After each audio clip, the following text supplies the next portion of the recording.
How you going, everybody? It's Jeff from Goldfish with Ghost Aquariums. Been doing a little bit of research on temperatures. Kind of bunking a few myths in my shed. These are about the fish that I keep, the shrimp that I keep, the catfish, bristlenose, plecos and that I keep.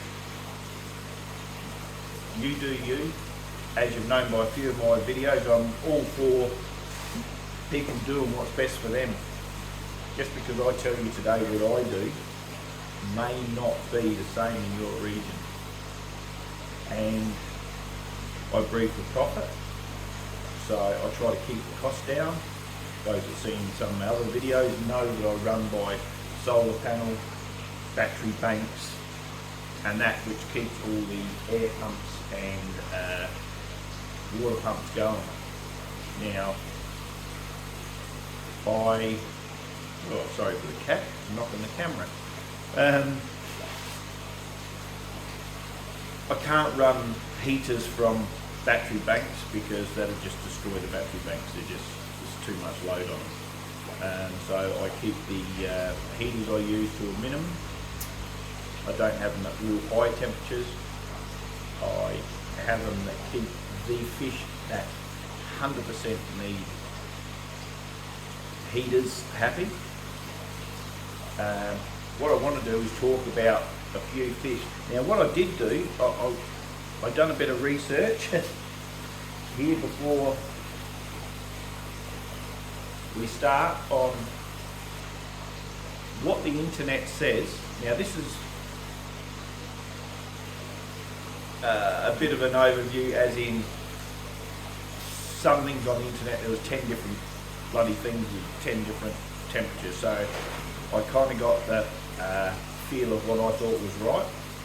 Hypothetically, like swordtails, they're saying off the internet 18 to 28 degrees. Sorry, I'm not talking in Fahrenheit. So I'm only going to talk in degrees today. You'll have to convert that yourselves. But what we got to understand as breeders, unless you go, I've got to get my bloody cat and give her a boot up the bum, she keeps knocking the camera. If we worry about what it says on the internet, we're going to be all at sea, because let's be honest, unless you go out to a river system and catch a wild fish in its habitat, natural habitat, not a, say, go up to Queensland and find a platy that's in the water up there, that's been put in that water system or been bred in that water system as it's been drained to that water system. It's not its natural habitat. They're South American. So what I'm trying to say is most of these fish have been bred at fish farms or by keepers and sold on. They very rarely ever see their own habitat, or ever. And I'd say they basically won't. So I'll tell you what, I'm going to boot this cat right at the bum if it keeps knocking that camera. Now, so what we're going to do is I'm going to go around and get a thermometer and put in some of my water. Now, here in South Australia, we're just cooling off. So I assume my water's around 14, 15 at the moment. In the shed, it will get down about 12. But I've got heaters in some, and I'll show you them, and I'll show you the temperature I keep them at, and what I do is not for everybody.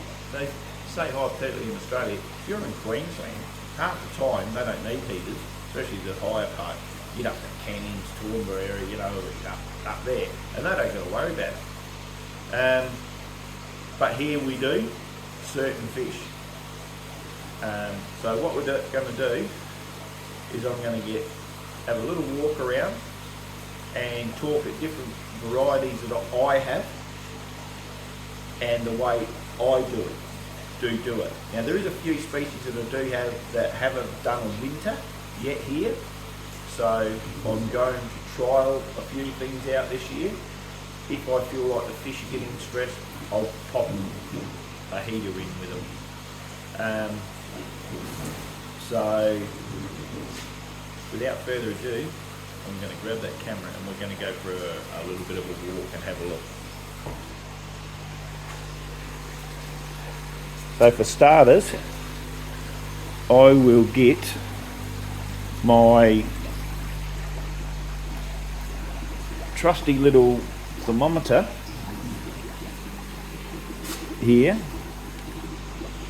Now what we do have in here, we have swordtails, golden danios, peppermints, little cories. Alright? Now they only spawned a couple of weeks ago. So my water is currently 16 degrees in there. Alright, we'll go down. The lower in the shed, the colder it becomes. So rosy bards. Now there is some guppies in there that should not be in there. They've just fell down from up here, jumping out, or got caught in the nest. So I'll probably have to get them out because this is currently 15 degrees. So we've got white carb minnows, we've got bronze cory cats in there, we have the panda platies. Now I'm going to leave the panda platies in there and just check them as they go. They do not look stressed, they look happy enough. They're feeding, so that's okay. You can see all the babies from the rosy barbs in there. And there's a bronze little cory back there. So I'll be monitoring them, but I know the rosy barbs and the minnows and that, they're no worries at those temperatures. Now I don't really have to, because we all know about goldfish and their temperatures tolerance. So we'll go down here.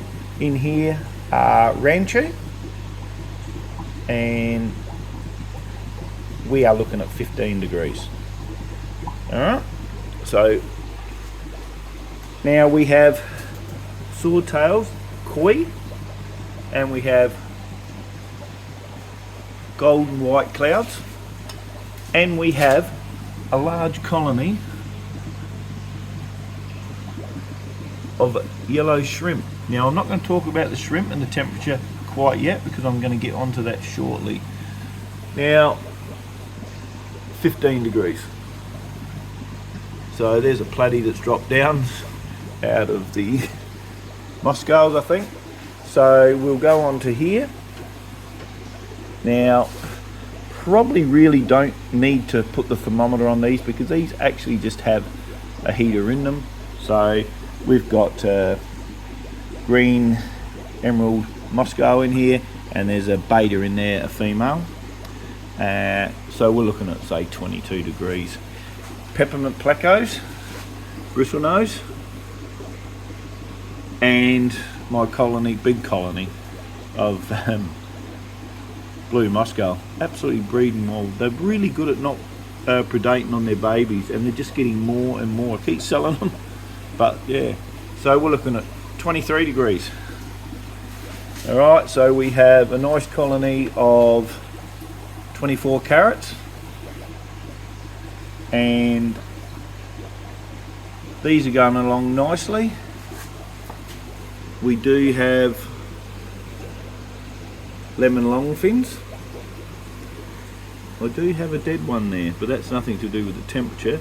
That's to do with that one has been sick, so I'll have to probably get that one out. Well, I will have to very shortly. So yeah, so they're 23 degrees in here. Put that up there. I do have some marble plecos in here, and a big colony of green shrimp in here. Alright, they go along really nicely. 23 degrees. Right, we have my colony of dumboirs and my nice super red plecos, and a couple of yo-yos. I had heaps of snails in here, and I got told get some yo-yos. So I got about 4 or 5 in there, and a couple died off. These 2 survived and they're healthy. I think it looks like a male and female because one's vastly bigger than the other, and not a snail to be seen. They just destroy them. 24 degrees. Now we have my King Tiger plecos in here. Now I don't think there's 4 in there, but there's one right up under there. I don't know if you can see it. Now these do not like bloody coming out at all. They only come out when it's dark. 24 degrees. Right, we have a very large colony of red-tailed gold snakeskin. We have albino plecos, bristlenose. Right, and we do have blue dream shrimp in here. That colony nearly died off, but it's retaken back off again, so yeah, it looks pretty good. 23 degrees. Now this is a bit of a mixed tank for me.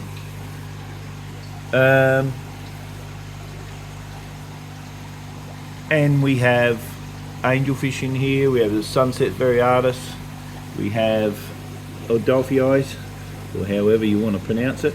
There's some nice beta fish in here that I put in here to grow out.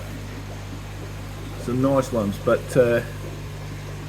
yes, and very large bristlenose, and I don't know where they are. They're pretty well finished breeding at the moment. They've been breeding and spawning like mad. Look, big one right there, big mama. Poor old dad, he'd be having a rest because he went about 2 months bloody straight with the girls. So the temperature in here is, if you can believe me, it's actually 25. So I had a nice big colony of half black guppies in here, but they've just slowly eroded and died off.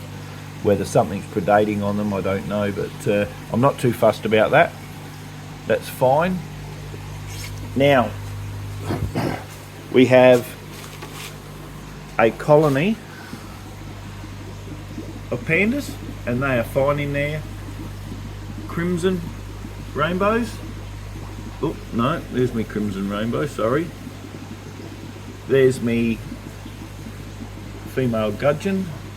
There's some gudgeons all back there. Empire. When it's hot, they come out beautiful colours. So 16 degrees. Now I'm actually going to keep an eye on these because I'm a little bit unsure.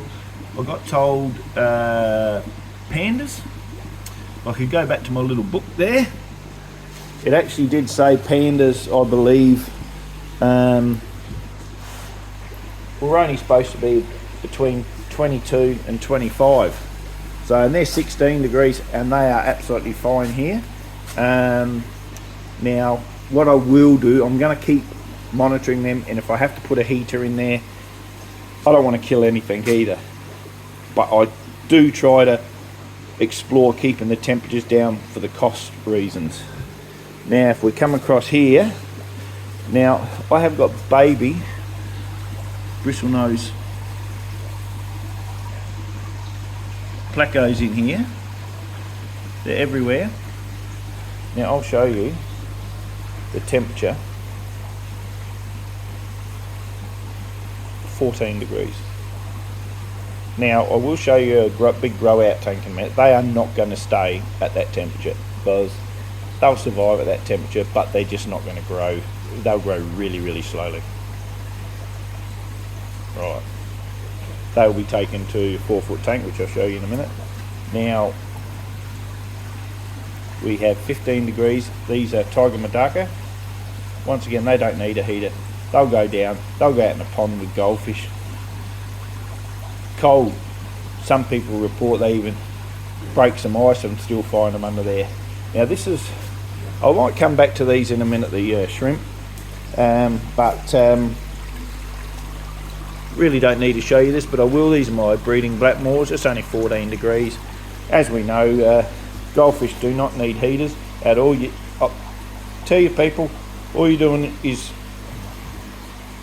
you're wasting your money with goldfish if you want to keep them with a heater. Now I breed for profit, but I let them do the natural seasons once it keeps my cost down on electricity, and it gives the fish time to rest. They hibernate like a big bear. So this is where I have heaps of baby bristlenose growing out. That'll keep going out up. So yeah, that'll keep going up to about 22 degrees. That's about 22. I just let them grow out in there at 22. Now these are my Blue Dream in here, and my Golden Madakas.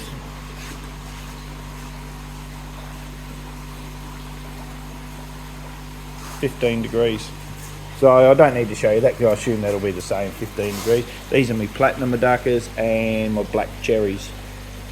Alright. So obviously they're all my breeding main goldfish, but we don't need to look at that. Now what we can go back here.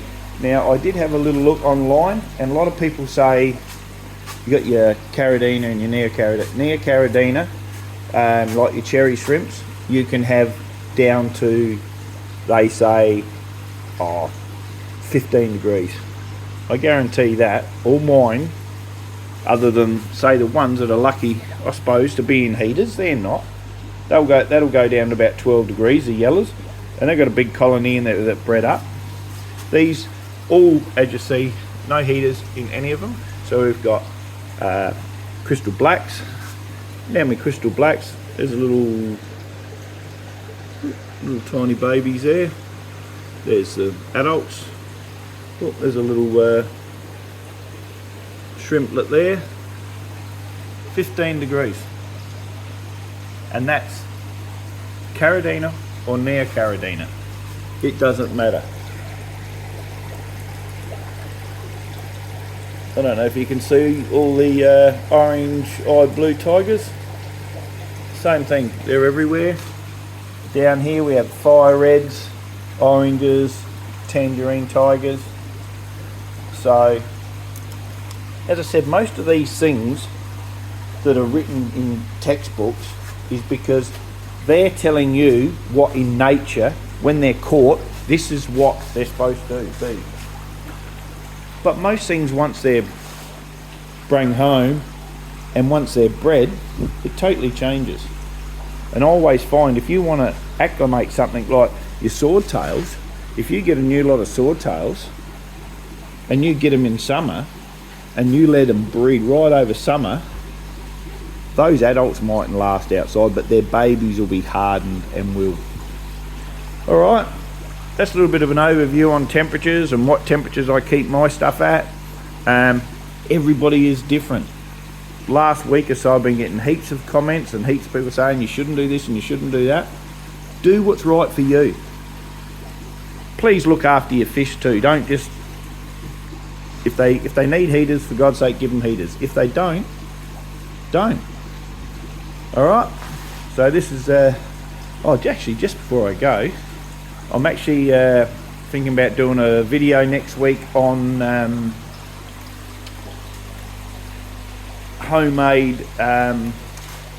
biofilter stuff that I used to make myself. I was going to show you how to make it.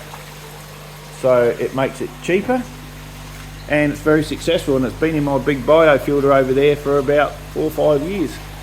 Alright then, this is Jeff from Goldfish with Ghost Aquariums. Look, I'm nearly at 1,000 subscribers, so thank you very much.